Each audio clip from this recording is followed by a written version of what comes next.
Hi, my name is Chef Sean, a chef at City Table in Boston, Mass, and we're here today to make some steak sauce. It's our house-made steak sauce that goes with our steak frite dish. It's a pretty popular item, and hopefully we can recreate this at home for you. So we're going to start with the ingredients. As you can see, it's all laid out here. As I put it in the pan and start to cook it, I'll explain what they are. So the first thing we're going to do for this sauce is start with a good-sized pot.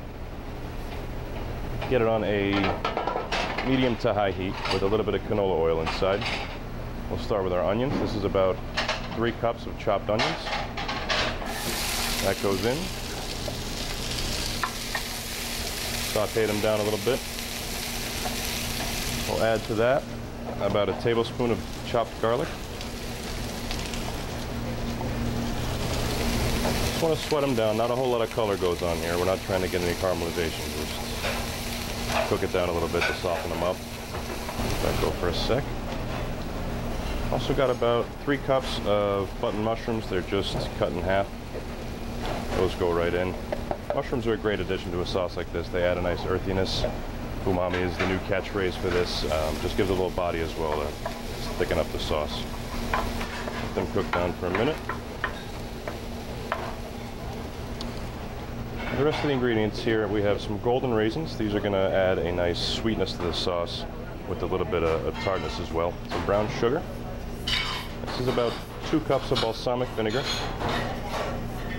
About 1.5 cups of Worcestershire sauce. And about 2 cups of soy sauce. We've got about, this is the strangest ingredient in this mix. This is strawberry preserves, which you wouldn't normally think would go in a sauce like this. But again, it's kind of playing off the sweet and sour in the steak sauce. And then the final ingredient is a little bit of ketchup. So we'll add next the golden raisins. Next we will add the balsamic vinegar. At this point you need to be pretty careful with the sauce because all the sugary ingredients are going to reduce quickly and it can tend to burn if you're not careful. So this is at the point where you want to watch over it pretty well. Next we'll go the Worcestershire sauce and the soy sauce. Turn our heat back up to medium-high. This is the ketchup.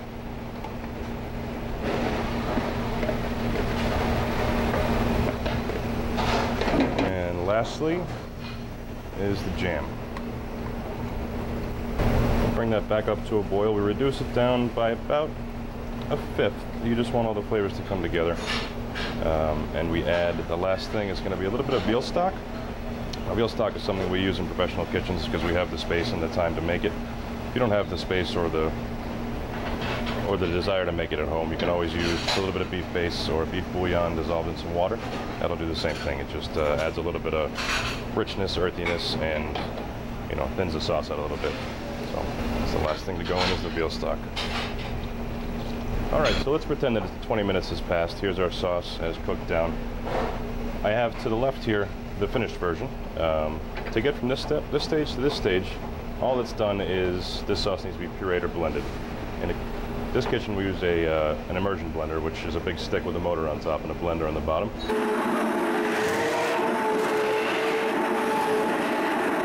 You blend it up. If you'll notice, this looks significantly lighter, a little bit more red than this. The reason that is because all of the proteins and the vegetables in here have been blended up, and it lightens it up. The color inside of the mushrooms tends to give it a lighter appearance. So this is the finished version of this. Great with steak, great with chicken, a little sweet, a little spicy, a little sour. I hope you enjoy.